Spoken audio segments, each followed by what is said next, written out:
Welcome to the Macmillan Report. I'm Marilyn Wilkes, your host, and our guest is Seth Jacobowitz, an assistant professor of East Asian languages and literatures at Yale University. His research focuses on the intersection of media and literature in late 19th century Japan. Today we'll talk with Professor Jacobowitz about his recent book, Writing Technology in Meiji Japan, a media history of modern Japanese literature and visual culture, which won the 2017 International Convention of Asia Scholars Book Prize in the Humanities. Welcome, Professor Jacobowitz. Thank you so much for having me. So let's begin with your book. Tell us about it. Well, this is a book that, as I like to say, starts with a hot air balloon ride and ends with a record-scratching cat. And very interesting. The book, as you just said very eloquently, is about intersections of literature and media. So really looking not only at technologies, but also techniques of writing and the ways in which they transform language, visual culture, and ultimately literature as well. So the hot air balloon ride refers to a print at the beginning of the book, and then the record-scratching cat is the kind of comical protagonist of I should say narrator of a novel that is called I Am a Cat. And so in the arc that the book tries to elaborate over 10 chapters, it really looks at sort of media history, so the introduction of all of these new technologies that end in graphy, so telegraphy and photography and the like, and the ways that they were instrumental in transforming Japanese modernity. Okay, and what years are you specifically looking at, from when to when? So the Meiji Restoration, which is often seen as sort of this watershed event, which is a really, a political event, is 1868 and goes until 1912. And my book more or less tracks that period, but it's really beginning a little bit earlier in the 1850s when Commodore Perry and his so-called black ships arrive in Japan and sort of open up the Tokugawa shogunate to trade. Again, I'm not so much interested in the politics of it, but they bring with them a model of the telegraph and a scaled-down version of a locomotive and other forms of technology. Which have a tremendous impression on the Japanese. Okay, and well, I'd like to get to those actual, the technology in a minute, but I'm curious to know what led you to write the book.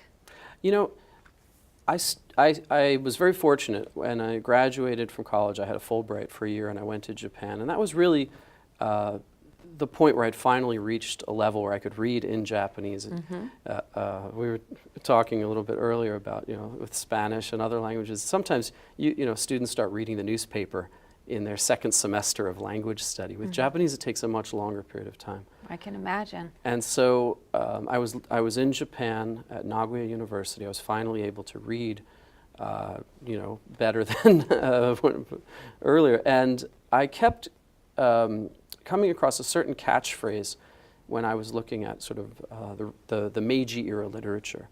And it sounds in English something like, to write things down just as they are. And this was sort of the hallmark of realism. And I found this to be a, kind of an interesting catchphrase, particularly because I kept encountering it over and over again. And when I started to look at some of these questions of technology, one of the things I found was that shorthand notation, of all things, one of these sort of dead media or forgotten media, also had that same catchphrase, that the shorthand reporter should write things down just as they are. And it was a form of manual recording prior to the advent of mechanical forms of recording. So this precedes the phonograph, it precedes other forms of capturing the voice and the like. Typewriters and things like that are also starting to be invented. So for me, it was a bit of detective work. It was sort of, how do you figure out this puzzle of connecting the dots between the technologies and literature, the aesthetics and the like. And what was most interesting to me is that ultimately there was a very direct correlation. And so that's part of the book. That's sort of the heart of the book. Okay, interesting. So how did you connect the dots, or how did you do your research? Well, I was, again, fortunate. I was able to go back to Japan, as many of my own students at Yale are, on a Japan Foundation Fellowship.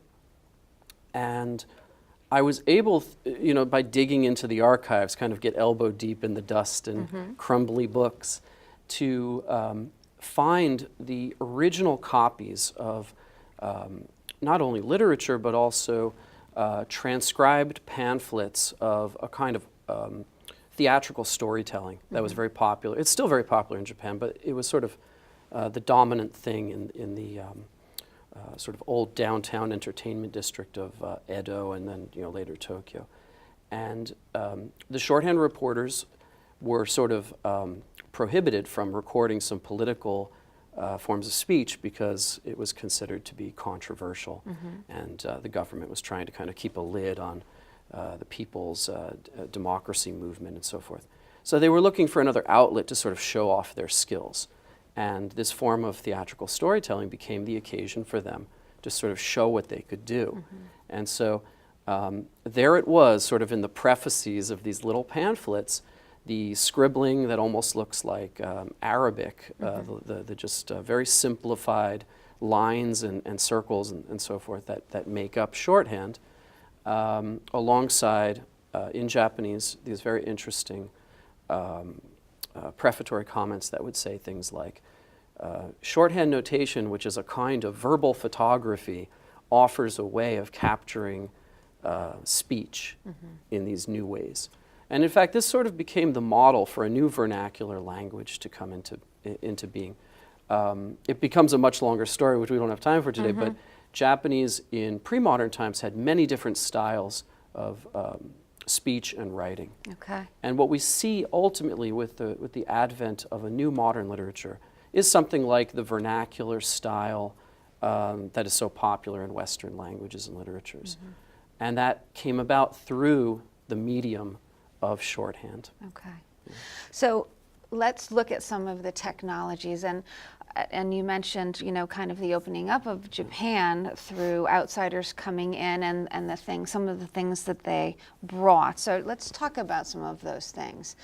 And how big of an influence was the West on the results that you were able to see? Yeah, during this that's period? always the sort of key question. And I think that for a lot of scholars, that's been a question that either, there was either an endorsement of Japan was influenced by the West, Japan, reproduced those technologies in its modernization, and then there are sort of others who adopt a kind of anti-colonial or nationalistic perspective and want to kind of resist the notion that Japan simply westernized. I try to thread the needle in a little bit of a different way, and so as I really worked very closely, again, sort of getting elbows deep into the archives, what I discovered is that a lot of the reformers and innovators in Meiji-era Japan were actually in dialogue with some of their Western counterparts. Okay. So one of the chapters deals with a fairly obscure figure named Isawa Shuji, who went to Boston to study, and he actually sought out Alexander Graham Bell to teach him another one of these sort of dead media forms called visible speech that Alexander Melville Bell, Graham Bell's father, had created. And Isawa wanted to correct his pronunciation in Japanese, sort of lose his Japanese accent. And the Bells, father and son, were really involved in sort of what we would call today like speech therapy, how to help the deaf and stammerers and the like to correct their speech. I am curious, though, why did he want to lose his accent? To what purpose? Just to be, I think, understood better. Okay. But he was also an educator, and he was an educator also of the deaf and others. Okay. And I think he was really interested in this new form of script that, this was during a period in which there's a lot of reform. Even a generation earlier, people like Benjamin Franklin had talked about adding and subtracting letters from the alphabet. But visible speech was a totally different, invented alphabet. And I think that it really appealed to Isawa in his ideas of how to transform Japanese language education. But at any rate, he learned it directly from Graham Bell. And when Graham Bell invented the telephone, he called Isawa and one of his other Japanese classmates, colleagues, to come over to the house, as the story goes. And apparently Japanese was the second language used on the telephone after English. Okay. So there are many such episodes with very high-level contact between the Japanese reformers and their colleagues. The first minister of education from Japan, Mori was in dialogue with someone named Whitney, who was, I think, a Sanskritist here at Yale. And a friend of mine, Will Fleming, who's now at Santa Barbara, did some very interesting research on that as well. But in my book, what I talked about was the idea that, so Mori had this crazy idea, or that's how people often talk about it, of replacing the Japanese spoken language with a form of simplified English. And everyone laughed at him and thought he was crazy. But what I discovered is that Mori, not so much in his direct correspondence with Whitney, but looking back to an earlier generation, was looking back to some of those reformers who were saying, for instance, in 1789, that the United States should create its own American English, its own national language on par with its national constitution. So very often in Japanese studies, these type of connections get lost, and I thought it was very important to really reconnect Meiji Japan to its relationships with the West. So that rather than just being a question of copying or resisting, there was a dialogue. And so the book has a lot of these sort of unlikely episodes that I discovered in the process of doing the research. Okay. And what do you conclude in the book? What do I conclude? That's a difficult question. Yeah. There's a lot of moving parts to this project. Yes.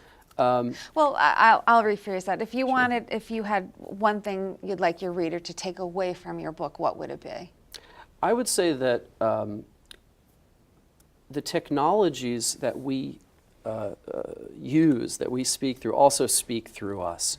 So sometimes people who view media history with skepticism say things like, well, it's a form of technological determinism, that technology is the historical agent for everything. I certainly don't believe that, but I do think that we should be, especially nowadays where we're all so invested in our technologies and communicating through technology. We're being recorded through technology. Right. So it's very important for us to have an awareness of that history and the way that technology also has a history, that it has a past. Right. And some of these, like I used to joke when I was sort of just starting this project, there's nothing sexier than shorthand. No one cares, right? But there's a value to studying the failures and the dead media and the ones that have been superseded also, because therein lie some of the important half steps on the way to getting to where we are now. Right. And that so I hope that's the takeaway, yeah, ultimately. And it is important to think about that when I think how many people text now. That's as right. a form of communication. They don't speak to one another. Everything is texting. And I am wondering what kind of effect that will have on culture. Absolutely. And human beings in general down the road. Yeah, I mean, there's so many terms that had been forgotten, words like stylus and tablet, that have been revived as our sort of new digital technologies become more prominent and in our lives and so forth. But even a word like emoji, which everyone knows nowadays, made up of these two Japanese words, e for pictures and moji for words. And my book is very much about changing word-image relationships. Even on the front cover, if I can sort of point to it here, we have movable type at the top, one of the innovations brought in the late 19th century, and we have a carved wood block. So we see two forms of media sort of simultaneously in this period of transformation. Yeah. And we're also in a period of transformation. Whenever you ride the subway in New York City or in Tokyo or anywhere else, it's just interesting to look around and see how many people are still using paper. Right. Most people, myself included, are usually on some form of digital media. True, true. Very interesting. So this book is out now? Yes, it is. Okay, good, good. And you are now off and running on your next project, which is about pre-war Japanese making their way to Brazil. That's right. So tell us about that. The immigration to Brazil started in 1908, so we're still technically in the Meiji period. I go in my book up until 1941, the onset of World War II, which is when the immigration stops, and then it will resume after the war. Were there many Japanese going to Brazil, and why Brazil? Right, so the interesting question, why Brazil, is preceded by what happened in this country. It's a very timely question because Japanese immigration was first voluntarily restricted to the United States, and then by the Alien Exclusion Act. By 1908, it was already clear that the Japanese had to find a new destination to send what they called, disparagingly but self-critically, their surplus population. Japan's population really boomed from Meiji onward. So Brazil had this tremendous coffee boom. The land around Sao Paulo state, the interior of Sao Paulo and the surrounding states of Brazil, were ideal for growing coffee. And they didn't have enough labor. There were a lot of immigrants coming from Italy, from Central Europe as well. Japan became another site for labor. So of all of the destinations for Japanese immigrants, Brazil was the largest. There were almost 200,000. I believe the number was about 188,000 that went to Brazil. And today, the largest number of Japanese descendants outside of Japan is not Hawaii, it's not California, it's Brazil. Have they left any mark on Brazil in terms of, because so many of them were there? Absolutely. I think, when we look at the legacy of that immigration, I focus on the pre-war literature, which often deals with the hardships of working in coffee plantations and things like that. But in many ways, the Japanese in Brazil also are seen as a kind of model minority. So the grandchildren and great-grandchildren of these descendants of the Japanese are doctors and lawyers and dentists and elected office holders and all kinds of things.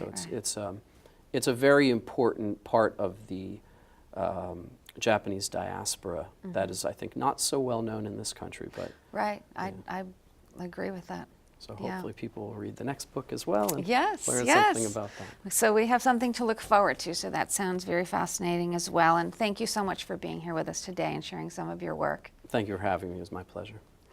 For more information about Professor Jacobowitz and his work, please visit our website at macmillanreport.yale.edu. Be sure to join us again for another episode of the Macmillan Report, made possible through funding from the Whitney and Betty Macmillan Center for International and Area Studies at Yale.